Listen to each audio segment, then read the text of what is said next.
Bismillahirrahmanirrahim. Assalamualaikum warahmatullahi wabarakatuh. Alhamdulillah alladzi khalaqal mauta wal hayata liyabluwakum ayyukum ahsanu amala. Asyhadu an la ilaha illallah wa asyhadu anna Muhammadan abduhu wa rasuluh. Allahumma shalli wa sallim wa barik ala Muhammad wa ala alihi wa ashabihi ajma'in, amma ba'd. Hadirin rahimakumullah, alhamdulillah, puji dan syukur mari sama-sama kita panjatkan kepada Allah Subhanahu wa taala atas limpahan rahmat dan karunia-Nya, taufik serta hidayahnya pada subuh ini Allah bangunkan kita kembali. Mudah-mudahan bangunnya kita dalam sholat subuh dari qiyamul lail dan taklim mendapat ridha dari Allah Subhanahu wa taala. Salawat dan salam semoga tetap tercurah kepada uswah dan qudwah kita, baginda Nabi kita Muhammad sallallahu alaihi wasallam, serta keluarga, kerabatnya dan para sahabatnya. Dan mudah-mudahan kita termasuk kelompok beliau yang tetap istiqomah dalam menjalankan semua sunnah-sunnahnya hingga akhir hayat kita. Amin ya rabbal alamin. Jamaah, kita lanjutkan kajian dari pekan lalu, dari bulan lalu ya. Hari ini kita belajar bagaimana berinteraksi dengan Al-Quran. Dan insya Allah dengan izin Allah ya, 1 bulan ke depan Ramadan akan menyapa kita kembali, insya Allah ya. Mudah-mudahan berarti tinggal hitung hari nih. Kalau tidak melenceng, perkiraan tanggal 13 April. Sekarang sudah tanggal 14, berarti sudah sebulan, 29 hari lagi. Mudah-mudahan Allah sampaikan kita di Ramadan dan masih dalam suasana pandemi ya, insya Allah. Makanya, tapi insya Allah Ramadan ini tidak menakutkan Ramadan tahun lalu. Tahun lalu menakutkan karena masjidnya nggak boleh dimasukin. Masjid kita sendiri, yang bangun kita sendiri, tapi nggak boleh masuk karena ketakutan. Kami insya Allah sekarang lebih siap menghadapi Ramadan. Ya, maka nanti insya Allah tanggal 28 kita akan bedah buku di Al-Azhar, Ramadan bersama pandemi, kisah Ramadan tahun lalu yang penuh dengan kenangan dan menakutkan. Baik, ayat yang kita bahas hari ini di surat Fatir, surat 35 ayat ke-32. Ya, ketika membahas interaksi, ini lanjutan dari kajian bulan lalu tentang bagaimana menuju kebeningan hati, menuju ketentraman hati dalam pendekatan psikologis. Kemarin kita sudah bahas tentang memperbaiki diri, dan hari ini kita bahas bagaimana berinteraksi dengan Al-Quran. Ada 3 kategori cara orang menerima Quran. Ada 3 kategori orang Islam itu menerima Al-Quran, di mana 3 kategori ini Allah sudah ingatkan kita semuanya. Tsumma awrasnal kitabal ladzina istafaina min ibadina. Imam Ibnu Katsir menafsirkan ayat ini, kemudian kitab itu kami wariskan kepada orang-orang kami pilih di antara hamba-hamba kami. Dari Quran itu dipilih, Pak. Tidak semua orang bisa menerima Quran. Nah, Imam Ibnu Katsir menafsirkan ayat ini, faminhum zalimun nafsih. Di antara mereka ada orang yang menganiaya diri mereka sendiri. Ada sebagian fasir menafsirkan bahwa ini orang-orang kafir, tetapi ngelihat dari zohir dan zomir ayatnya, ibadina, maka hamba-hamba kami, maka ada 3 kelompok pada ayat ini manusia ketika menerima Quran. Yang pertama, zalamu linafsi, itu orang-orang yang lebih cenderung menganiaya diri mereka sendiri. Tidak mau baca Quran, tidak mau belajar baca Quran. Qurannya hanya dipegang setahun sekali gitu. Itu pun kalau Ramadan normal. Kalau Ramadan nggak normal, nggak ada darusan, yang nggak baca Quran gitu ya.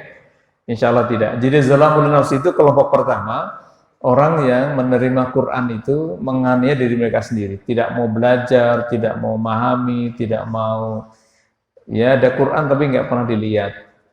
Ya, dilihat doang Qurannya tapi nggak pernah dibaca. Yang kedua, wa minhum muqtasid. Ini yang pertengahan ya.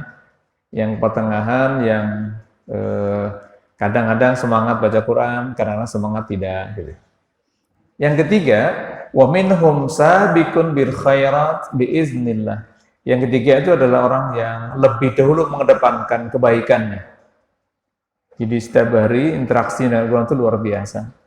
Ya, ini yang ketiga, mudah-mudahan kelompok ini yang diantara kita insya Allah.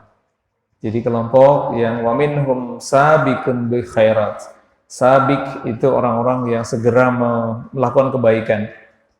Jadi baca Quran tidak harus nunggu tua. Baca Quran tidak harus nunggu Ramadan. Baca Quran tidak harus nunggu lagi sakit. Gitu. Baca Qurannya setiap hari. Nah, ayat ini itu bisa dikaitkan dengan surat Fatir juga, ya, ayat ke-29-nya. Di ayat 32 ini kisahnya tentang 3 golongan orang beriman atau orang Islam memahami atau menerima Quran.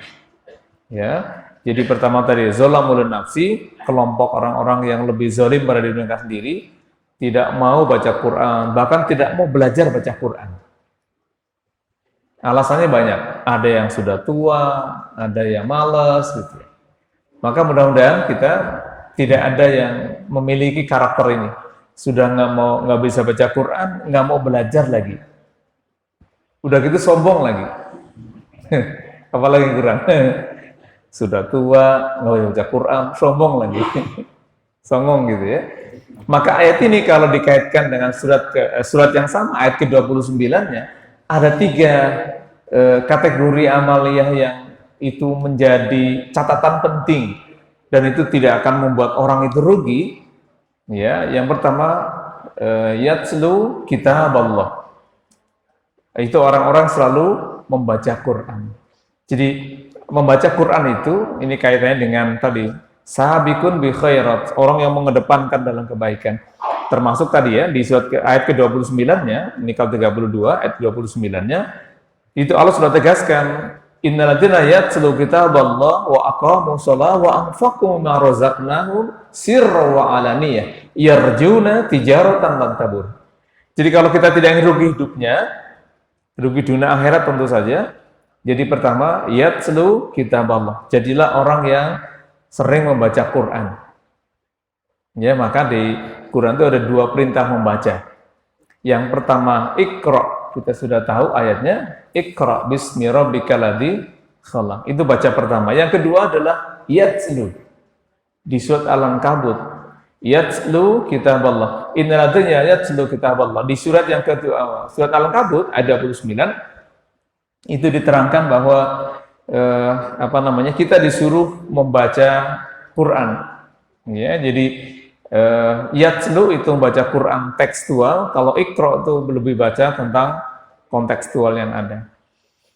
Baik, jadi kaitan ayat ini, Bapak hadirin, kalau Allah sudah memberikan informasi bahwa ada yang mewarisi Quran, yang mewarisi Islam, mewarisi kitab Allah itu ada 3 kelompok ya.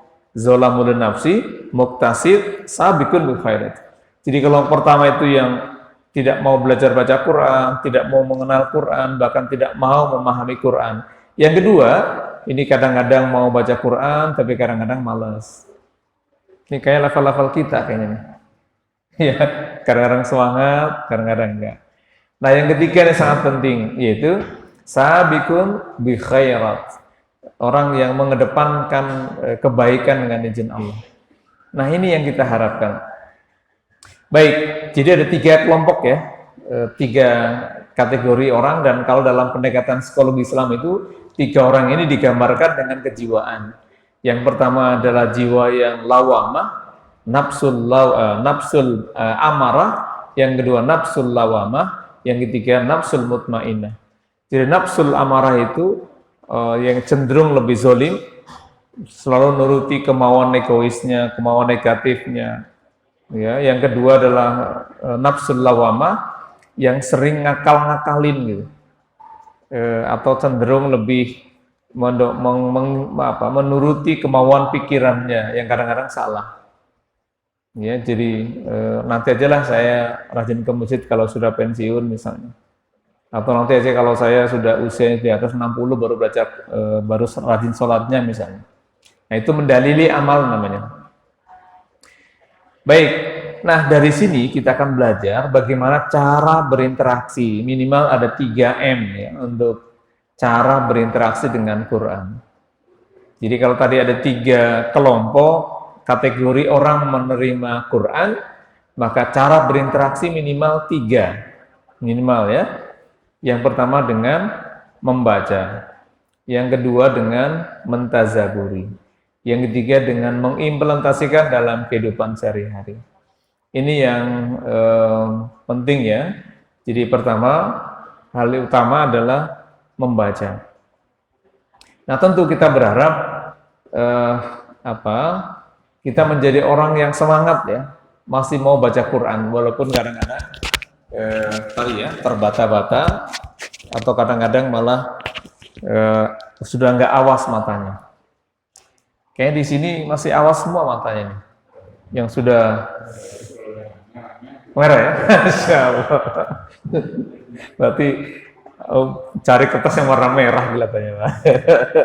Insya Allah ya. Saya dulu punya tetangga Pak, usia 80 tahun ibu-ibu itu setiap hari hanya baca Quran di atas tempat tidurnya. Usia 80 tahun itu masih baca Qurannya, masih baca Quran biasa gitu, Masya Allah. Saya telusuri ibu ini rupanya dari dulu guru yang ngajar luar biasa. Jadi di hari tuanya sudah stroke, sudah nggak bisa bergerak tubuhnya, yang dia lakukan hanya baca Quran. Masya Allah ya. Maka mudah-mudahan kita masih semangat nih baca Qurannya gitu. Ya, karena itu yang bisa menolong kita nanti. Makanya di hadis itu, Iqra'ul Quran fa innahu ya'ti yaumal qiyamah syafi'an li ashabi. Baca oleh kalian Quran karena nanti dari kiamat dia datang memberikan syafaat. Kepada siapa? Yang membacanya. Jadi bukannya mendengar ya, karena hadisnya Iqra, bukan isma. Kalau isma, dengerin Quran ya gitu. Tapi yang dilihat hadisnya adalah Iqra, bacalah Quran, fa innahu ya'ti yaumal qiyamah. Nanti dari kiamat dia akan datang memberikan syafaat. Tentu kepada yang bacanya ya. Baik. Ini ada hadis ya, ada hadis orang yang membaca Quran itu seperti ada 3 kategori hadis. Ini ada ada model orang yang baca Quran lah, kira-kira begitu di hadis itu. Jadi orang mukmin yang baca Quran itu digambarkan dengan buah utrujah. Ya, jadi kalau hadis itu permisalan orang baca Quran itu dan mengamalkannya adalah seperti buah utrujah. Utrujah itu buahnya enak, rasanya enak. Jadi kalau orang baca Quran, memahami Quran, itu diibaratkan seperti kal utrujah. Utrujah itu buah yang manis, rasanya juga manis, rasanya enak gitu ya. Nah, tapi ada orang yang kedua, orang yang mukmin yang tidak baca Quran dan mengamalkannya adalah bagian buah korma. Buah korma itu rasanya enak, tapi baunya nggak ada ya. Korma itu, pernah nyium nggak Pak? Bau korma itu apa? Nggak ada ya. Itu perumpamaan yang kedua, kata Rasul, orang yang tidak baca Quran, gitu ya, tapi dia mencoba mengamalkannya. Itu analoginya seperti buah korma. Enak, tapi tidak beraroma. Nah yang ketiga, orang munafik yang membaca Quran adalah bagaikan roihana. Roihana itu baunya menyenangkan, namun rasanya pahit. Ini na'udzubillah ya. Orang munafik yang baca Al-Quran adalah bagaikan roihana. Baunya menyenangkan, namun rasanya pahit.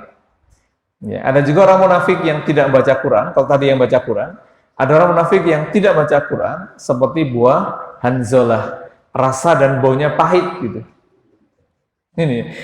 Jadi dari hadis ini ada 4 model nih Pak. Kalau kita lihat ya, ada 4 model orang yang membaca Quran. Ini orang Islam nih, ya, yang kalau kita bicara Muslim lah, ya, karena nggak mungkin orang tidak Muslim baca Quran, kecuali orang-orang Eropa yang belajar ilmu dari Quran. Mereka tetap beragama mereka, tapi mereka mempelajari Al-Quran. Kenapa? Karena mereka tahu bahwa di Al-Quran itu banyak embrio ilmu yang luar biasa. Baik, tadi yang pertama modelnya orang mukmin yang membaca Quran dan mengamalkannya seperti buah utrujah tadi ya. Utrujah itu sebuah buah di Timur Tengah itu orang buahnya yang rasa dan baunya enak. Tapi yang kedua, orang mukmin yang tidak baca Al-Quran dan mengamalkannya, ya seperti misalnya perintah sholat, perintah puasa diamalkan, tapi dia nggak bisa baca Quran, maka diibaratkan seperti buah korma. Rasanya enak tapi tidak beraroma. Itu korma ya. Kalau yang suka makan korma, ini menjelang Ramadan biasanya suka dagang korma itu. Udah mulai, jadi kalau sudah mulai ada dagang korma, udah mulai jualan sarung, nah ini berarti sudah mulai dekat Ramadan. Biasanya begitu ya. Iklannya itu, wah ini berarti menjelang Ramadan. Nah yang ketiga, itu orang munafik yang membaca Al-Quran. Ya, seperti buah roihana. Baunya menyenangkan, tapi rasanya pahit. Kira-kira buah apa di sini Pak ya? Kelihatannya bagus, wangi, tapi dipangkat tuh pahitnya luar biasa. Nah ada lagi yang ketiga, yang keempatnya justru malah lebih parah lagi. Itu buah hanzalah ya. Rasa dan baunya pahit, tidak enak. Jadi rasanya pahit, apalagi baunya. Ini permisalahan ya, contoh model orang yang baca Al-Quran. Maka tadi di hadis Imam Muslim, Iqra'ul Qur'an fa innahu ya'ti yaumal qiyamah syafi'an li ashabi. Bacalah oleh kalian Quran, karena Quran akan datang kepada orang yang membacanya nanti di hari kiamat memberikan syafaat. Jadi nanti insya Allah kalau nanti terjadi kita kiamat itu Al-Quran kita baca itu datang memberikan syafaat kepada kita. Ya, Masya Allah ya. Makanya kalau dibaca Quran males, ya Allah nanti ini yang akan memberikan syafaat. Para ulama berpendapat nanti menjelang hari kiamat itu semua tulisan Quran hilang. Ya, jadi hilang menjelang hari kiamat. Makanya kata mumpung. Nah, maka ketika bicara sejarah awal di buku banyak Quran di masa Khalifah Abu Bakar, beliau tidak setuju gitu. Al-Quran nggak usah disatukan, nggak usah dibuka karena tidak ada perintah langsung dari Rasul. Tapi argumentasi sahabat Umar bin Khattab, kemudian karena sudah banyak sahabat yang wafat, yang gugur, yang syahid, maka dikumpulkan walaupun memang belum sempurna. Ya, jadi kalau yang Quran yang kita baca hari ini itu disebut dengan istilah mushaf Utsmani. Karena baru terjadi dibukukan baku itu di masa Khalifah Utsman bin Affan. Ini bisa bayangkan ya, Al-Quran yang tersebar di mana-mana, di sahabat, masih di hafalan orang, ada sahabat yang lain, belum tertulis. Gitu. Nah maka mudah-mudahan kita sudah enak, sudah dibukukan, tinggal baca dengan berbagai model ya. Ada yang harganya mahal, ada yang biasa. Itu yang pertama ya, jadi cara berinteraksi dengan membaca. Maka bacaan yang kita baca, ada ustaz kita yang membimbing ya. Maka Masya Allah, mudah-mudahan kita tinggal mau saja berarti. Karena bisa jadi apa yang kita baca belum benar, banyak lahannya, banyak salahnya, banyak kekurangannya. Ya, tapi semangati diri, nggak usah apalagi yang sudah punya makhraj hurufnya Jawa Tulen. Yang kadang-kadang susah mengubah ain dengan ngain gitu ya. Ya, orang tua kita dulu ngajarin gitu ya, takut salah ya. Alhamdulillahirabbil alamin gitu masih. Jadi pakai ainnya karena takut keluar makhraj hurufnya agak ke dalam susah, maka diindonesiakan menjadi ngalamin. Alhamdulillahirabbil alamin ya, di kampung saya masih. Itu sebagai istihad ya, karena emang lidah kita ini enggak terbiasa. Cengkok Jawa gitu, agak susah dirubah. Tapi insya Allah bisa. Ya, semangatnya adalah semangat untuk belajar. Insya Allah diberkahi. Nah, yang kedua adalah mentazaburi. Ini yang penting ya buat saya dan kita semuanya. Jadi mengapa perlu tazabur, perlu memikirkan tentang sesuatu. Ini hari ini sudah masuk di Sa'ban berarti ya. Sudah mau Sa'ban, sudah mau Ramadan, itu Masya Allah. Banyak ayat dalam Quran yang memberikan informasi yang penting bagi kita. Ya, makanya kalau baca di rumah yang punyalah di rumah Quran terjemah kira-kira gitu. Kenapa? Maklum kita bukan orang Arab, Pak. Yang nggak ngerti artinya. Wong orang Arab aja belum tentu ngerti artinya. Karena Quran bahasanya beda dengan bahasa Arab. Ya, jadi di rumah masing-masing minimal memiliki Quran terjemah. Nanti begitu Ramadan sambil dibaca, direnungi, Masya Allah indah betul. Kalau bicara tentang Quran itu dari awal sampai akhir itu banyak berita, banyak kisah kaitannya dengan bulan lalu. Ya, ada Quran yang memberikan informasi misalnya ketika dibaca setiap sholat. Ini, apa itu? Iya kana budu wa iya kana stain. Kemarin kita baca doa itu bulan lalu, masih ingat nggak doanya? Doa ini sangat dianjurkan oleh Rasul dibaca setelah sholat. Apa itu? Allahumma a'inna ala syukrika wa zikrika wa husni ibadatik. Hafal doanya? Masih hafal ya? Nah, hadis ini itu diriwayatkan oleh Imam Ahmad di nomor 7983 nomor hadisnya. Kalau di Imam Nasai di 1303, 04, 05. Beda redaksinya. Kalau dilihat Imam Ahmad, Allahumma a'inna. Kalau di Imam Nasai, Allahumma a'inni. Bedanya a'inna dengan a'inni. Kalau a'inna itu domirnya nahnu, kita. Jadi boleh dibaca Allahumma a'inna ala syukrika wa zikrika wa husni ibadatik. Itu minta tolong. Makanya setiap hari itu di Fatihah dibaca berulang tuh. Iya kana budu wa iya kana stain. Jangan sampai terbalik ya. Iya kana budu wa dukun kana stain. Ini kemarin baru ditangkap ya di Pandeglang. Ada aliran baru, ibadahnya telanjang bulat, mandi bareng, laki-laki dan perempuan. Di Lampung kemarin juga ada. Akan makin banyak, Pak. Kenapa? Secara psikologi, itu memang orang yang sedang punya problem. Kalau bahasa kasarnya mau orang stres gitu. Itu banyak pengikutnya loh, Pak. Banyak. Berarti yang stres banyak ya? Masya Allah. Jadi, dalam pendekatan psikologi agama itu emang banyak orang yang terkesima dengan sesuatu yang dia nggak pikir rasional lagi. Ya ini makin banyak. Kemarin Bupati Pandeglang, MUI juga bilang ini banyak tersebar di beberapa daerah. Ya di Lampung kemarin juga demikian. Ya di Bekasi belum lama juga ada, tapi alhamdulillah sudah. Jadi MUI-nya langsung datengin, langsung dibubarin. Kalau nggak makin lama makin banyak. Biasanya mereka awalnya pakai pengobatan. Tahun 2011 saja di Garut, kami penelitian waktu itu sudah ada sekitar 10 embrio ajaran-ajaran baru yang aneh di Garut. Ya, di daerah Pasirwangi. Awalnya itu pengobatan alternatif. Jadi datang orang Kalimantan, orang Sulawesi gitu, bisa ngobatin. Wah, luar biasa. Lama-lama jadi mengajarkan satu yang baru. Ini aneh-aneh. Nah itu orang yang padahal Quran itu sudah dijelasin gitu ya. Harusnya punya semangat. Makanya mudah-mudahan kita termasuk orang yang mau mentadabburi. Minimal tadi ya di rumah punya Quran terjemah. Jangan ini sudah nggak bisa baca Quran, di rumah beli handphone mahal-mahal, beli Quran yang terjemah aja cuma berapa ribu nggak mampu. Gitu ya. Padahal nanti yang bisa menolong kita, salah satu yang mencerminkan syafaat adalah Quran yang kita baca.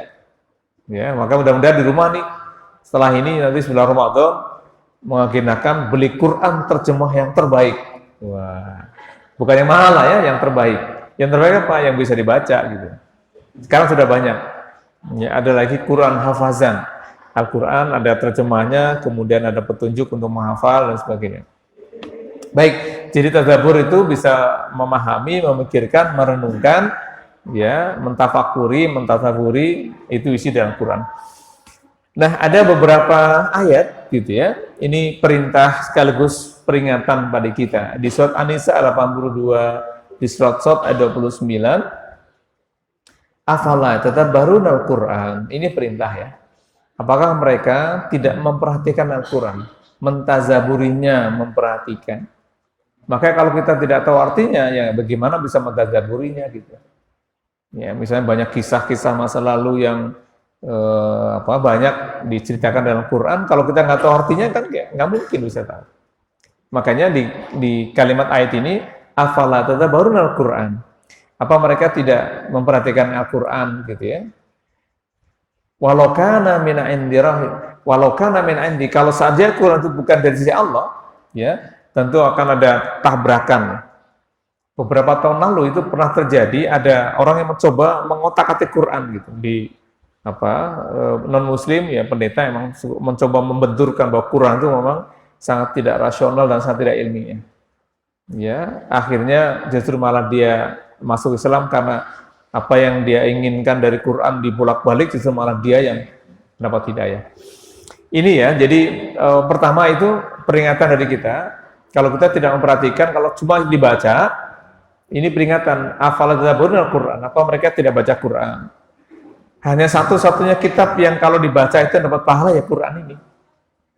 Jadi kalau baca hadis itu tidak diberikan pahala per huruf. Tapi kalau Quran, misalnya kita baca ya, afala tadabbaruna al-Quran. Itu sudah berapa huruf?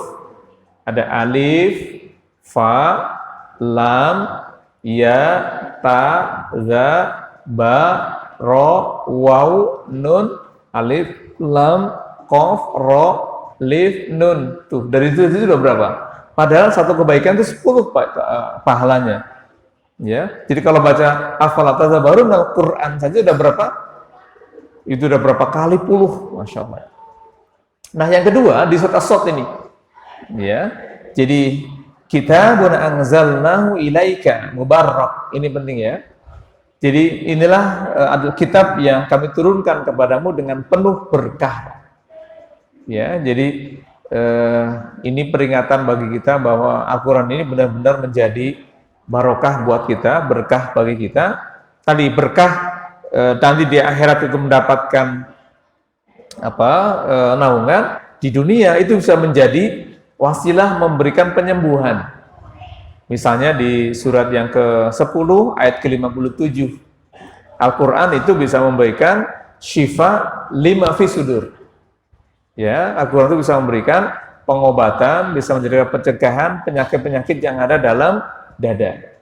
Ya, jadi Quran, ya Yohanes qad ja'atkum mau'idhatum mir rabbikum wa syifaa'un lima fi sudur wa hudan wa rahmah. Ada 4 ya fungsi Quran di surat 10 ayat ke-57. Kaitannya dengan surat ini, surat ayat yang ke-29.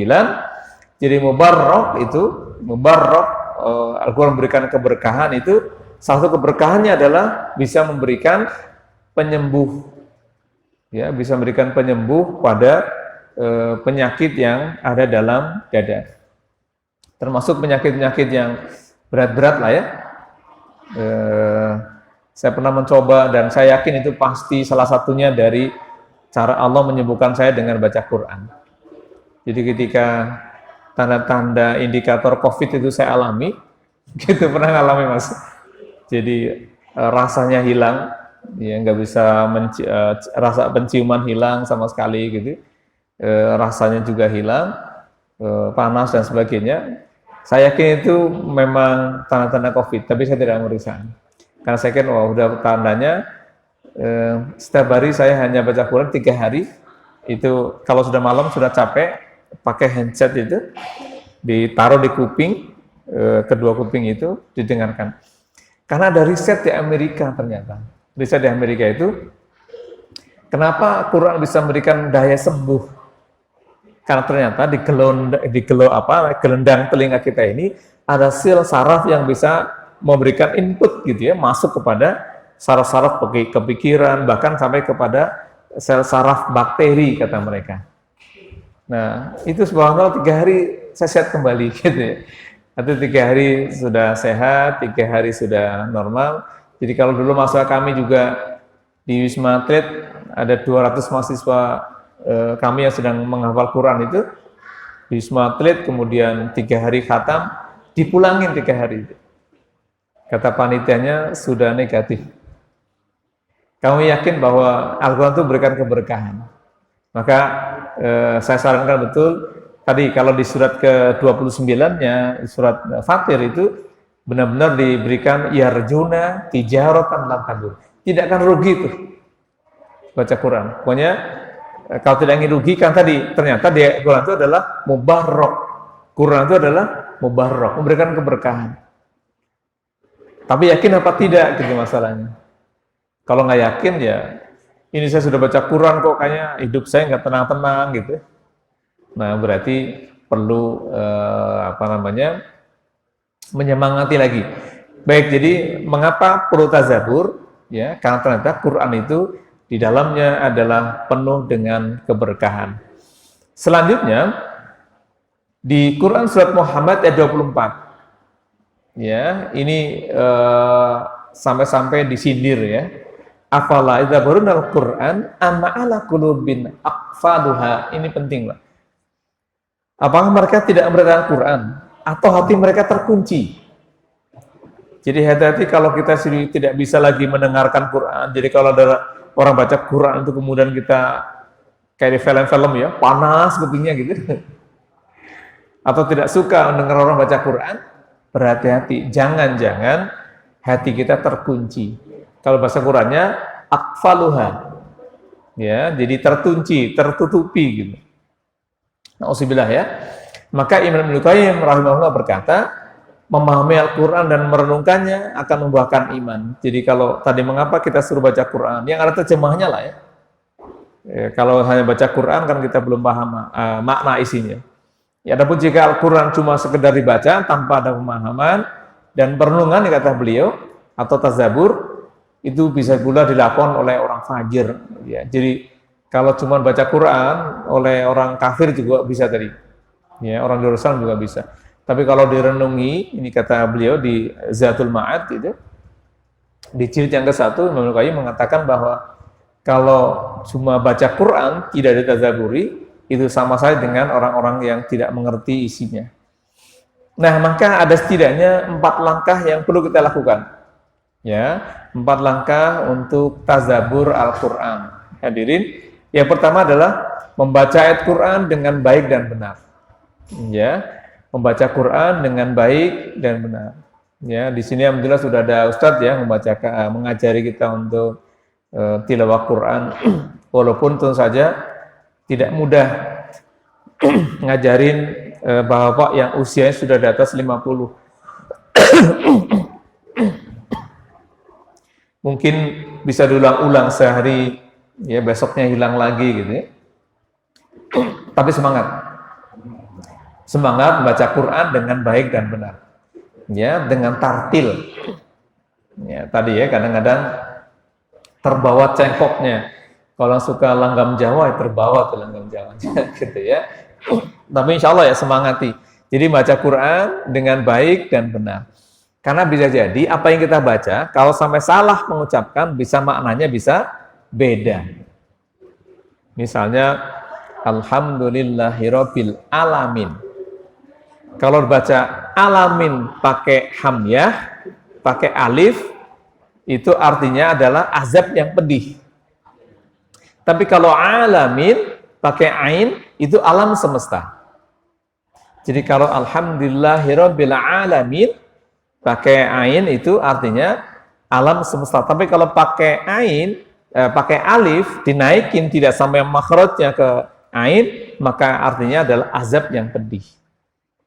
Ini mengapa perlu dibaca baik dan benar, karena salah pengucapan lafaz itu dikhawatirkan salah maknanya dalam bahasa Arab ya.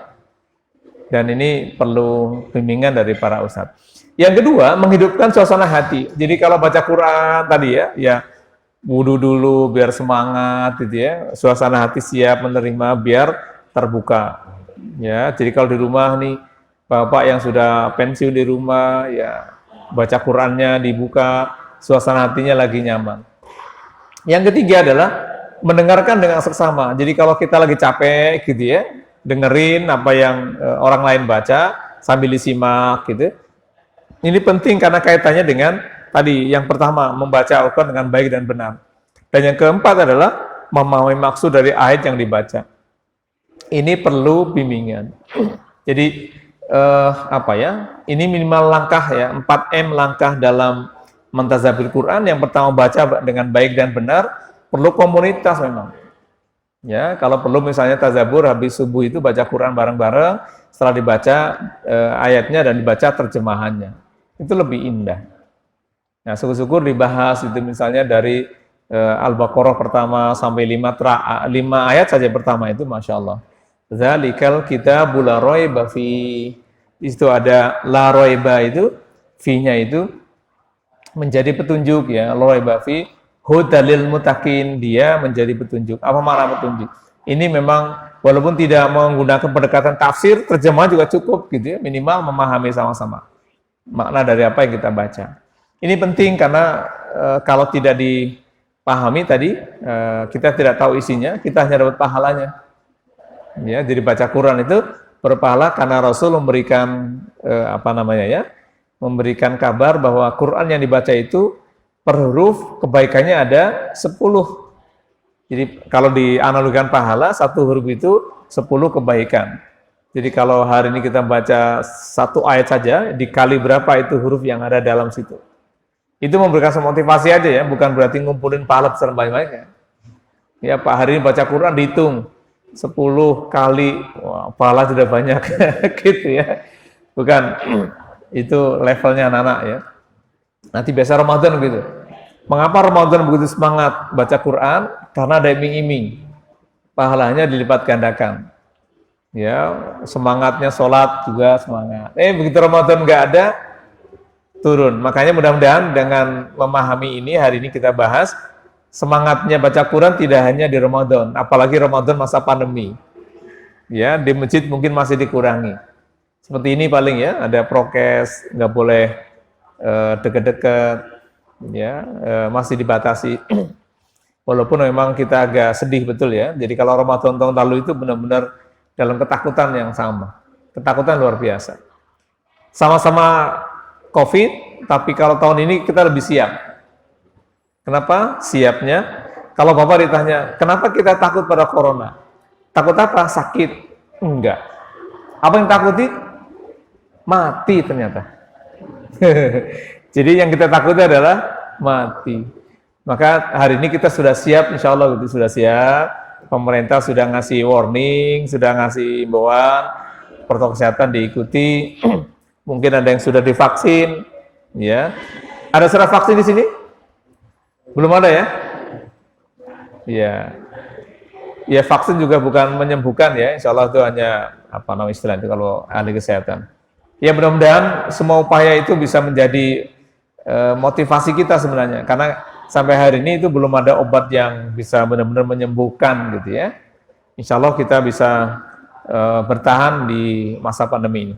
Baik, jadi kesimpulannya hadirin, bahwa dalam rangka berinteraksi ya menuju kebenaran hati, interaksi kita dengan 3, yaitu membaca, tadi mentadaburi, dan mengimplementasikan dalam kehidupan.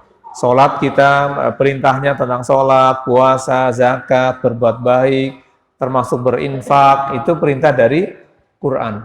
Bagaimana memberi kepada sesama, bagaimana memberi kepada orang tua dan sebagainya. Itu semua ada dalam kehidupan, di Al-Quran sudah dicantumkan. Maka mudah-mudahan kita bisa sama-sama belajar nanti ya, membaca Qurannya, diusahakan dengan baik dan benar, sesuai dengan tuntunan Allah dan Rasulnya, terutama di makharijul hurufnya. Ya, dan alhamdulillah di At-Taqwa sudah ada Ustadz ya yang bisa memberikan bimbingan. Semoga ini semangat nih Bapak yang belajar ya, jangan angat-angat aja gitu. Lagi semangat belajar besoknya malu gitu ya. Jadi insya Allah tidak perlu malu untuk baca Quran. Ya, banyak orang yang baru kenal alif-alifan itu setelah tua. Nggak tahu di sini. Ya, di sini jangan-jangan tidak. Oh, nggak ada ya? Di sini nggak ada lah ya. Nggak ada 1, 2. Masya Allah. Maklum Pak, dulu kita kerja ya. Kita kerja.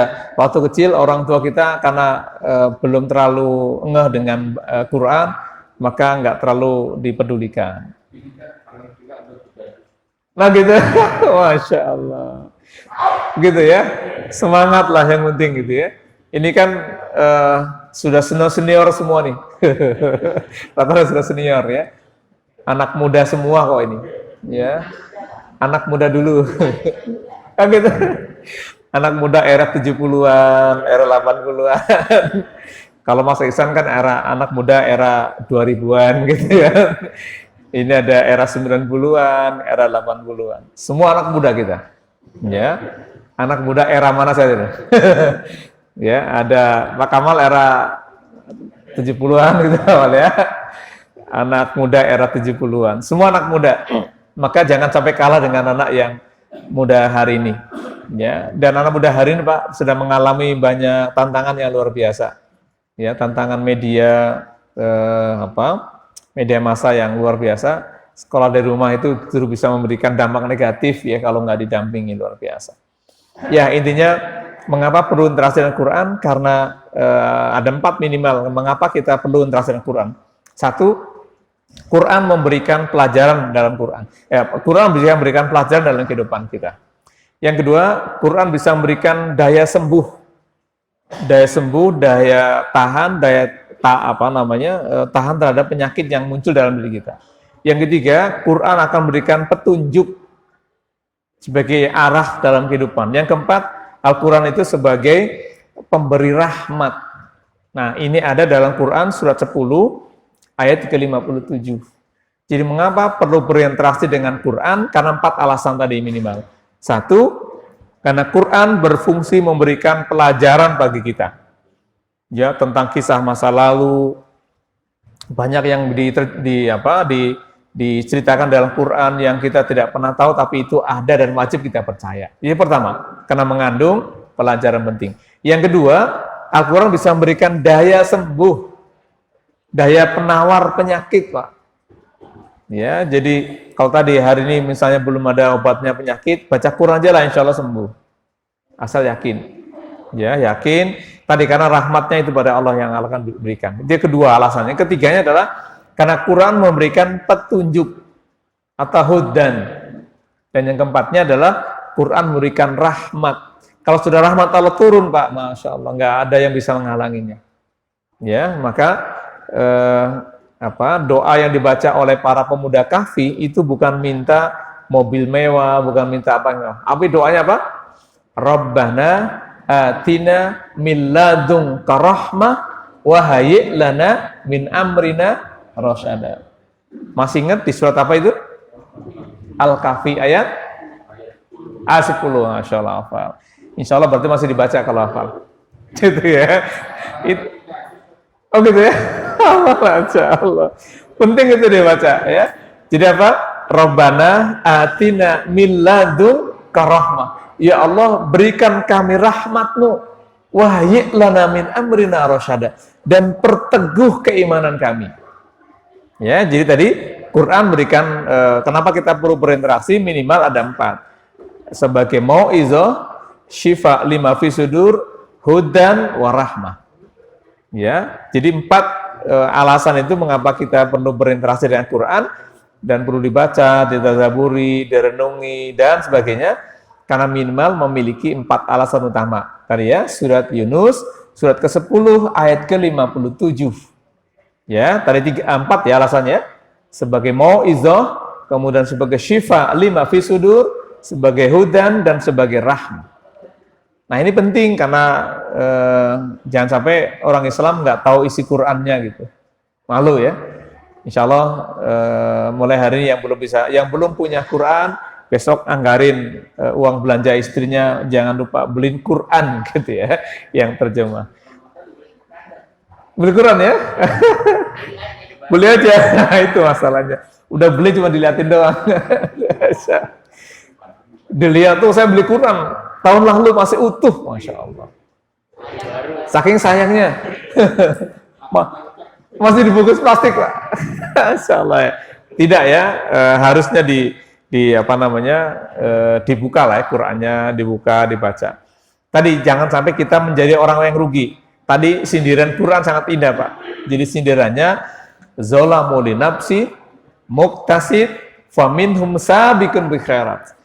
Jadi kalau zalamu nafsi berarti dia orang Islam tapi nggak pernah tahu isi Qur'annya kayak apa. Ya, maka tadi diibaratkan Rasul itu seperti buah korma, rasanya manis tapi nggak ada baunya, gitu ya. Itu kalau orang Islam ya. Nah, di kelompok ketiga kelompok ini dalam surat Fatir ini menjadi pemisah. Ya, masa kita mau jadi orang-orang yang zalim gitu. Nah, yang nggak mau baca Quran gitu ya. Tadi ya, sudah tidak bisa, nggak mau belajar gitu ya, dengan bangga lagi. Ya, sudah baca Quran bangga, ruginya luar biasa. Ya, insya Allah lah ya, di Masjid At-Taqwa semua jadi takwa insya Allah. Ya, ini kan doa ya, para pendiri ini doa. Namanya dikasih doa, menjadi orang yang bertakwa, masuk sini jadi takwa semua. Ya, insya Allah ya, ini doa.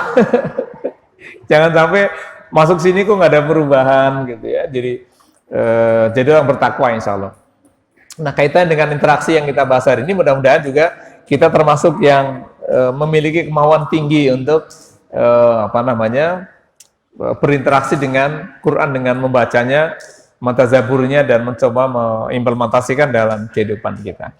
Baik hadirin rahimakumullah, inilah yang bisa kita bahas pada hari ini.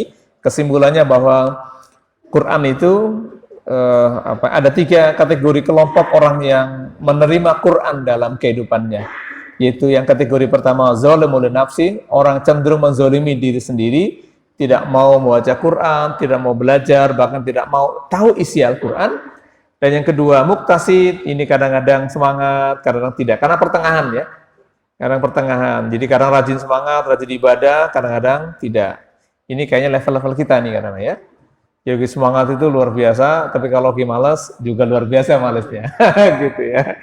Nah, yang ketiganya adalah wa minhum sabiqun bi khairat. Ini yang paling bagus. Selalu mengedepankan kebaikan. Jadi kalau tiada hari tanpa baca Quran, ya, maka saya menyarankan pada diri saya sendiri dan bahwa kita semuanya, mari wajibkan diri kita masing-masing untuk selalu baca Quran. Ya, karena tadi ya, kalau tidak baca Quran sangat rugi pokoknya. Ya, makanya walaupun masih terbata-bata di rumah nggak apa-apa. Ya, dibaca di rumah dikeras, mungkin cucunya protes. Kayak bukan begitu. Nggak apa-apa ya. Jadi biar cucunya juga ngeliatin kakeknya walaupun sudah tua, terbata-bata, tapi masih mau baca Quran. Ya, jangan dilihat cucunya mutung, nggak mau lagi baca. Malu gitu kan? Enggak. Jadi ternyata yang kita baca, ya kenapa perlu dibaca keras? Karena secara psikologi, Pak. Bacaan itu tadi, apa yang kita ucapkan, lisan kita, kemudian kupingnya kita dengerin tadi ya, ada sel memori yang luar biasa. Makanya perlunya baca Quran dikerasin. Ya, kalau di sini boleh misalnya habis maghrib sampai nunggu isya baca Quran gitu ya. Ya, kalaupun tidak ada bimbing khusus, minimal baca Quran. Daripada pulang ke rumah nanti balik lagi kan mendingan nunggu di sini. Tapi nunggunya bukan nunggu untuk ngerumpi lah ya kira-kira gitu. Boleh ngerumpi tapi ngerumpiin Quran gitu. Ya. Ngerumpin Quran, Pak. Ayo kita baca Quran, kita sama-sama ngerumpi nih gitu ya, dibaca masing-masing. Ya, saling ya tadabbur dan tadarus. Baik, jadi 3 ini semoga kita termasuk kelompok yang ketiga yang mengedepankan kebaikan dan komitmen selalu dalam berinteraksi dengan Quran. Ya, jadi dia akan bisa memberikan syafaat nanti di hari kiamat karena Quran adalah mubarak, penuh dengan keberkahan. Maka jangan anggap remeh dan jangan dianggap sepele baca Quran itu. Tadi sudah banyak ayat ya. Salah satu di surat Fatir juga 29-nya sampai dijamin yarjuna tijaratan lan tabur. Pokoknya kalian tidak akan rugi tuh hidupnya. Catatannya apa? Baca Quran setiap hari. Jadi seperti sholat lah, kalau nggak sholat merasa kehilangan, nah itu kayak gitu. Tapi dibaca Quran di luar sholat ya Pak, bukan di dalam sholat maksudnya. Kalau dalam sholat itu kan sudah. Kalau baca Quran di mana? Tadi baca Fatihah Quran. An-Nas juga Quran, bukan itu maksudnya. Ya. Baca Quran di luar sholat. Kalau sholat itu kan sudah rangkaian. Maka sholat disebut dengan zikrul akbar. Ya, sholat al-kabut itu, sholat itu adalah zikir yang terbesar. Jadi sholat adalah gabungan dari zikir-zikir, karena sana baca Quran, ya itu semuanya rangkaian. Maka disebutkan dalam wala zikrullahi akbar. Ya, salat itu adalah zikir yang terbesar. Ya, mudah-mudahan ya bagian dari usaha kita dan kita berdoa mudah-mudahan Allah sampaikan di Ramadan tahun ini. Ya, dengan semua semangat dan sehat. Yang sedang sakit semoga bisa disehatkan oleh Allah ya. Jadi masuk Ramadan bisa sukses, bertemu. Semoga Ramadan tahun ini lebih baik dari Ramadan yang lalu. Karena tahun lalu Ramadannya penuh dengan ketakutan ya. Takut, cemas, ya sampai-sampai nggak ada iktikaf gitu ya, buka bersama nggak boleh gitu, kecuali sama-sama di rumah bukannya, gitu ya, nggak boleh di masjid, nggak boleh tarweh, masya Allah, kayaknya gersang betul Ramadan tahun lalu, ya, maka saya menulis di buku itu tentang kisah bagaimana Ramadan tahun lalu itu yang penuh dengan kengerian, ada yang ketakutan, yang stres juga banyak. Ya, mudah-mudahan Ramadan ini bisa lebih baik dan bisa lebih sukses kita belajar bersama di Ramadan. Baik, ini yang bisa kita bahas, Bapak Ibu hadirin rahimakumullah. Semoga ada manfaatnya dan bisa diambil hikmah yang bisa kita pelajari dari bahasan pada subuh hari ini, bisa menambah wawasan keilmuan kita dan bisa menambah keimanan kita kepada Allah Subhanahu wa taala. Baik, mari kita akhiri dengan doa kafaratul majlis. Subhanaka Allahumma wa bihamdika asyhadu an la ilaha illa anta astaghfiruka wa atubu ilaik. Terima kasih. Assalamualaikum warahmatullahi wabarakatuh.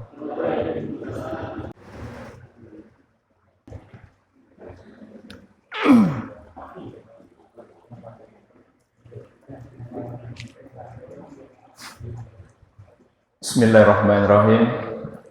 Assalamualaikum warahmatullahi wabarakatuh.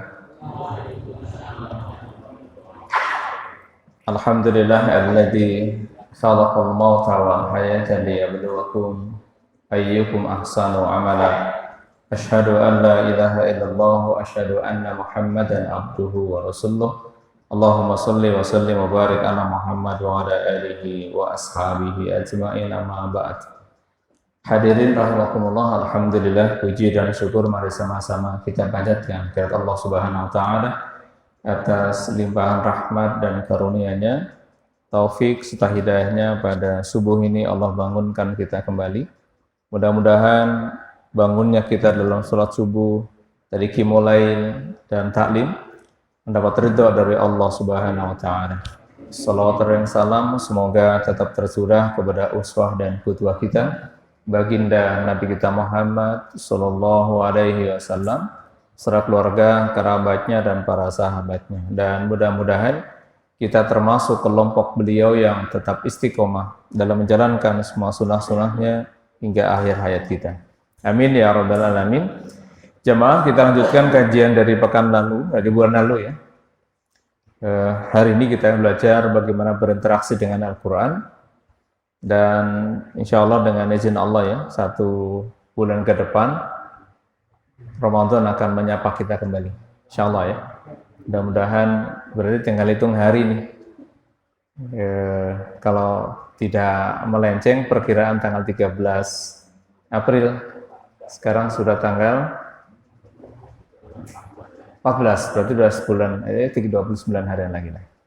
Mudah-mudahan Allah sampaikan kita di Ramadan dan masih dalam suasana pandemi ya, insya Allah. Makanya, tapi insya Allah Ramadan ini tidak menakutkan Ramadan tahun lalu. Tahun lalu menakutkan karena masjidnya nggak boleh dimasukin.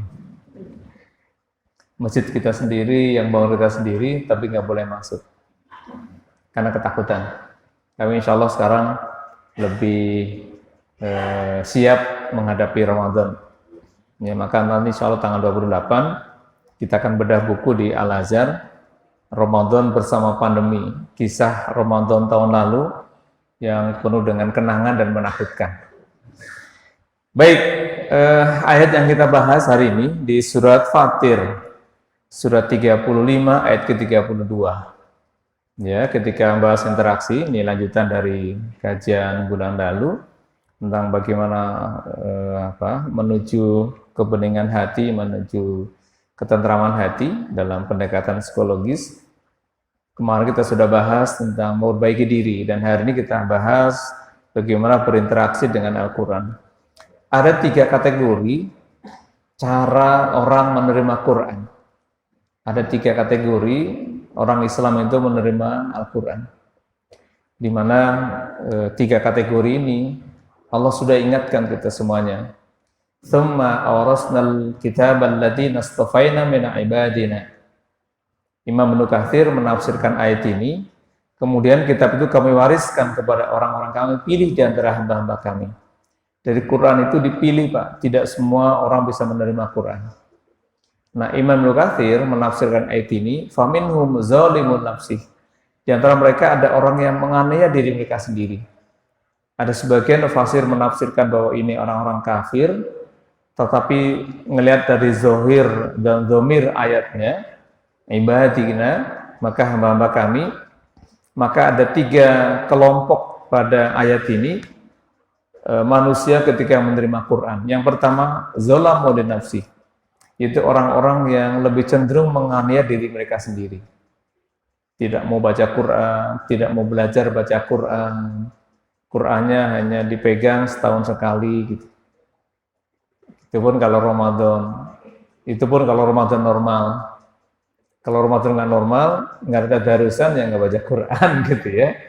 Insya Allah tidak. Jadi zalamul nafsi itu kelompok pertama, orang yang menerima Quran itu menganiaya diri mereka sendiri. Tidak mau belajar, tidak mau memahami, tidak mau, ya ada Quran tapi nggak pernah dilihat. Ya, dilihat doang Qurannya tapi nggak pernah dibaca. Yang kedua, wa minhum muqtasid. Ini yang pertengahan ya. Yang pertengahan yang kadang-kadang semangat baca Quran, kadang-kadang semangat tidak gitu. Yang ketiga, wa minhum sabiqun bil khairat biiznillah. Yang ketiga itu adalah orang yang lebih dahulu mengedepankan kebaikannya. Jadi setiap hari interaksi dengan Quran itu luar biasa. Ya, ini yang ketiga, mudah-mudahan kelompok ini yang diantara kita insya Allah. Jadi kelompok yang wa minhum sabiqun bil khairat. Sabiq itu orang-orang yang segera melakukan kebaikan. Jadi baca Quran tidak harus nunggu tua. Baca Quran tidak harus nunggu Ramadan. Baca Quran tidak harus nunggu lagi sakit gitu. Baca Qurannya setiap hari. Nah, ayat ini itu bisa dikaitkan dengan surat Fatir juga, ya. Ayat ke-29-nya. Di ayat 32 ini kisahnya tentang 3 golongan orang beriman atau orang Islam memahami atau menerima Quran. Ya. Jadi pertama tadi zalamul nafsi, kelompok orang-orang yang lebih zalim pada diri mereka sendiri, tidak mau baca Quran, bahkan tidak mau belajar baca Quran. Alasannya banyak, ada yang sudah tua, ada yang malas gitu. Maka mudah-mudahan kita tidak ada yang memiliki karakter ini. Sudah nggak bisa baca Quran, nggak mau belajar lagi. Udah gitu sombong lagi. Apalagi kurang. Sudah tua, nggak bisa baca Quran, sombong lagi. Songong gitu ya.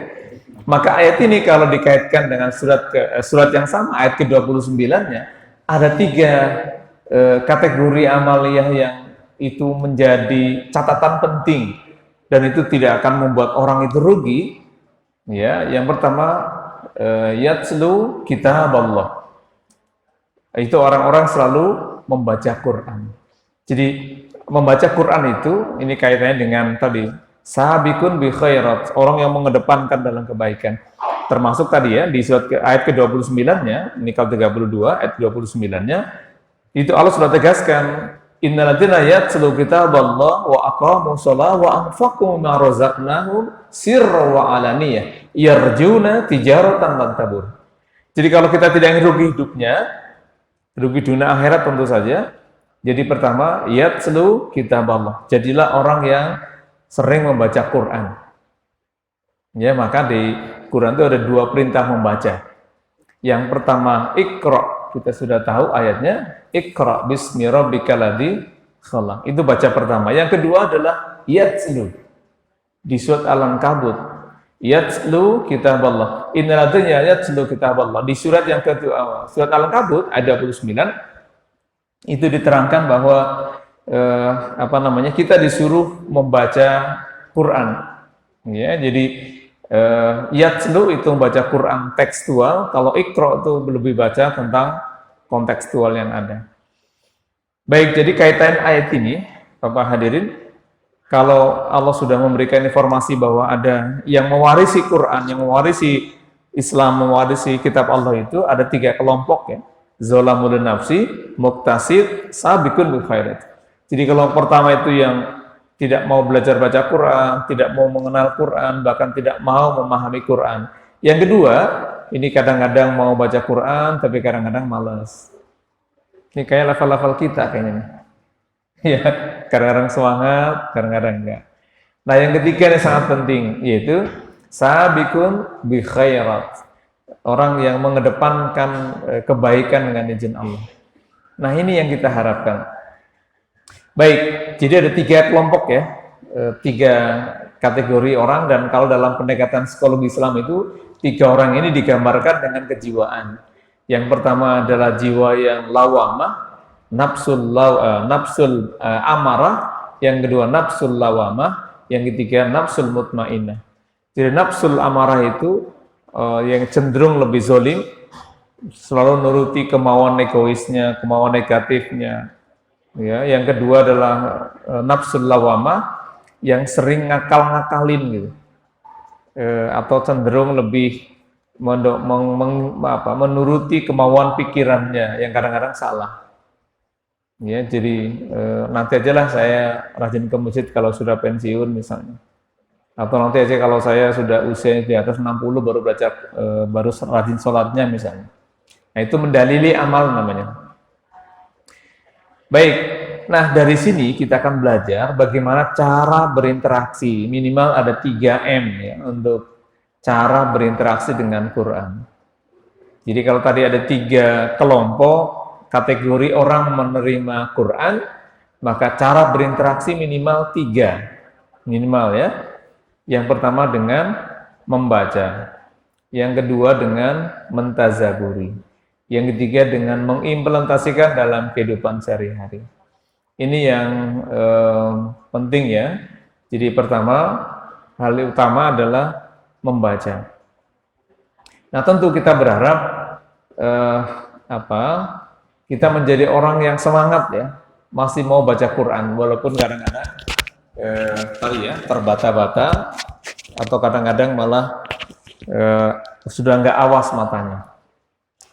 Kayaknya di sini masih awas semua matanya nih, yang sudah merah ya. Insya Allah. Berarti cari kertas yang warna merah kelihatannya Pak. Insya Allah ya.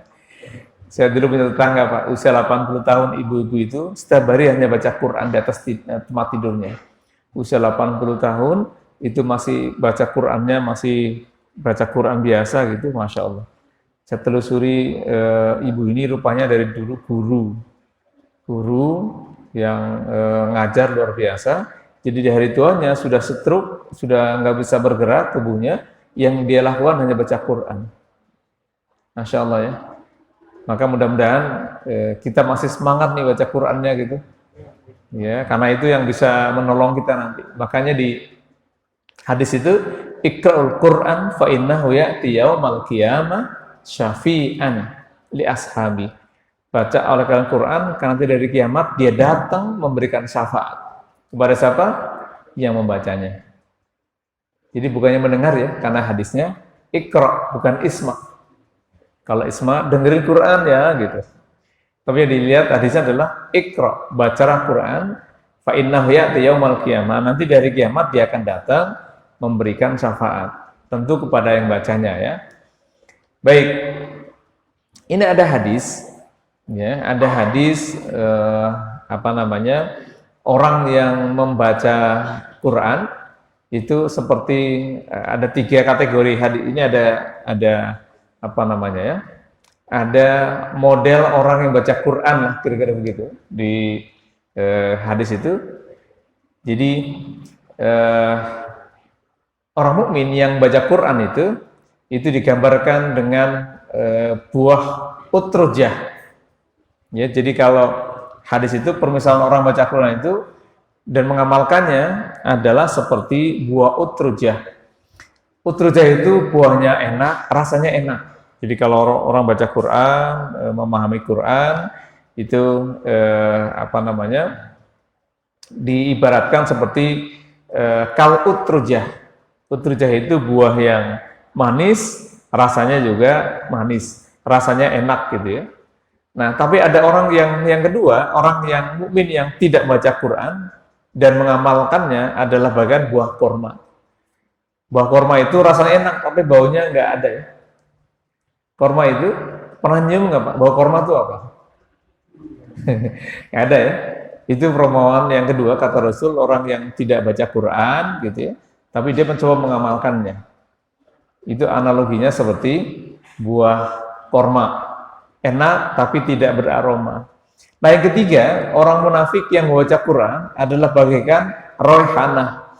Roihanah itu baunya menyenangkan, namun rasanya pahit. Ini na'udzubillah ya. Orang munafik yang membaca Quran adalah bagaikan roihanah. Baunya menyenangkan, namun rasanya pahit. Ya, ada juga orang munafik yang tidak membaca Quran. Kalau tadi yang baca Quran, ada orang munafik yang tidak baca Quran, seperti buah hanzalah, rasa dan baunya pahit gitu. Ini.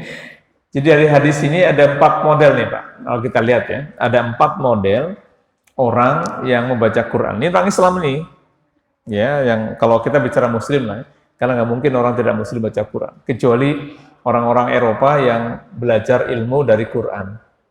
Mereka tetap beragama mereka, tapi mereka mempelajari Al-Quran. Kenapa? Karena mereka tahu bahwa di Al-Quran itu banyak embrio ilmu yang luar biasa. Baik, tadi yang pertama modelnya orang mukmin yang membaca Quran dan mengamalkannya seperti buah utrujah tadi ya. Utrujah itu sebuah buah di Timur Tengah itu orang buahnya yang rasa dan baunya enak. Tapi yang kedua, orang mukmin yang tidak baca Quran dan mengamalkannya, ya seperti misalnya perintah sholat, perintah puasa diamalkan, tapi dia nggak bisa baca Quran, maka diibaratkan seperti buah korma. Rasanya enak tapi tidak beraroma. Itu korma ya. Kalau yang suka makan korma, ini menjelang Ramadan biasanya suka dagang korma itu. Udah mulai, jadi kalau sudah mulai ada dagang korma, udah mulai jualan sarung, nah ini berarti sudah mulai dekat Ramadan. Biasanya begitu ya. Iklannya itu, wah ini berarti menjelang Ramadan. Nah yang ketiga itu orang munafik yang membaca Al-Quran, ya seperti buah roihana, baunya menyenangkan tapi rasanya pahit. Kira-kira buah apa di sini Pak? Kelihatannya bagus, wangi tapi dipangkat tuh pahitnya luar biasa. Nah ada lagi yang ketiga, yang keempatnya justru malah lebih parah lagi. Itu buah hanzalah ya. Rasa dan baunya pahit, tidak enak. Jadi rasanya pahit apalagi baunya. Ini permisalahan ya, contoh model orang yang baca Al-Quran. Maka tadi di hadis Imam Muslim, Iqra'ul Quran fa innahu ya'ti yaumal qiyamah syafi'an li ashabi. Bacalah oleh kalian Quran, karena Quran akan datang kepada orang yang membacanya nanti di hari kiamat memberikan syafaat. Jadi nanti insya Allah kalau nanti terjadi kita kiamat itu Al-Quran kita baca itu datang memberikan syafaat kepada kita. Ya, Masya Allah ya. Makanya kalau dibaca Quran malas, ya Allah nanti ini yang akan memberikan syafaat. Para ulama berpendapat nanti menjelang hari kiamat itu semua tulisan Quran hilang. Ya, jadi hilang menjelang hari kiamat. Makanya kata mumpung. Nah, maka ketika bicara sejarah awal di buku banyak Quran di masa Khalifah Abu Bakar, beliau tidak setuju gitu. Al-Quran nggak usah disatukan, nggak usah dibukukan karena tidak ada perintah langsung dari Rasul. Tapi argumentasi sahabat Umar bin Khattab, kemudian karena sudah banyak sahabat yang wafat, yang gugur, yang syahid, maka dikumpulkan walaupun memang belum sempurna. Ya, jadi kalau yang Quran yang kita baca hari ini itu disebut dengan istilah mushaf Utsmani. Karena baru terjadi dibukukan baku itu di masa Khalifah Utsman bin Affan. Ini bisa bayangkan ya, Al-Quran yang tersebar di mana-mana, di sahabat, masih di hafalan orang, ada sahabat yang lain, belum tertulis gitu. Nah, maka mudah-mudahan kita sudah enak, sudah dibukukan, tinggal baca dengan berbagai model ya. Ada yang harganya mahal, ada yang biasa. Itu yang pertama ya, jadi cara berinteraksi dengan membaca. Maka bacaan yang kita baca, ada ustadz kita yang membimbing ya. Maka Masya Allah, mudah-mudahan kita tinggal mau saja berarti. Karena bisa jadi apa yang kita baca belum benar, banyak lahannya, banyak salahnya, banyak kekurangannya. Ya, tapi semangati diri, nggak usah apalagi yang sudah punya makhraj hurufnya Jawa Tulen, yang kadang-kadang susah mengubah ain dengan ngain gitu ya. Ya, orang tua kita dulu ngajarin gitu ya, takut salah ya. Alhamdulillahirabbil alamin gitu masih. Jadi pakai ainnya karena takut keluar makhraj hurufnya agak ke dalam susah, maka diindonesiakan menjadi ngalamin. Alhamdulillahirabbil alamin ya, di kampung saya masih. Itu sebagai istihad ya, karena emang lidah kita ini enggak terbiasa, cengkok Jawa gitu, agak susah dirubah. Tapi insya Allah bisa.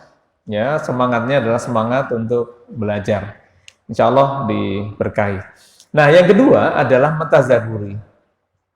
Ini yang penting ya buat saya dan kita semuanya. Jadi mengapa perlu tazabur, perlu memikirkan tentang sesuatu. Ini hari ini sudah masuk di Sa'ban berarti ya. Sudah mau Sa'ban, sudah mau Ramadan, itu Masya Allah. Banyak ayat dalam Quran yang memberikan informasi yang penting bagi kita. Ya, makanya kalau baca di rumah, yang punyalah di rumah Quran terjemah kira-kira gitu. Kenapa? Maklum kita bukan orang Arab, Pak. Yang nggak ngerti artinya. Wong orang Arab aja belum tentu ngerti artinya.